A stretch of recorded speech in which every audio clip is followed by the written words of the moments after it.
ყოველთვის მაინტერესებდა მართლა მუშაობს თუ არა, აი ეს ხელსაწყო და ეხლა ერთად დავტესტოთ. ნახეთ ეს რა არის.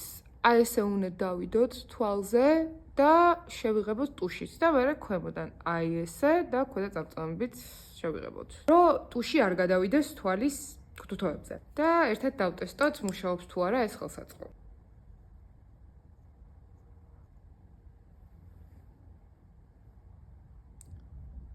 გონი მეორე ფენაც გვინდა. რაღაცა საშკარად ისე კარგად ვერ შვება, როგორც საჭიროა, აბა ქვედაზე ვნახოთ. ნუ, აი, თუ ტუშს საერთოდ ვერ ისვავთ, იმის გარეშე რო არ დასვაროთ თქვენი თვალი, მაგ შემთხვევაში შეიძლება გამოიყენოთ, მაგრამ თვითონ ამის გამოყენება უფრო რთულია, ვიდრე ტუშის წასმა. ასე რომ, ამ მაიმუნობას მე მეტჯერ აღარ გამოვიყენებ, თქვენი არ ვიცი.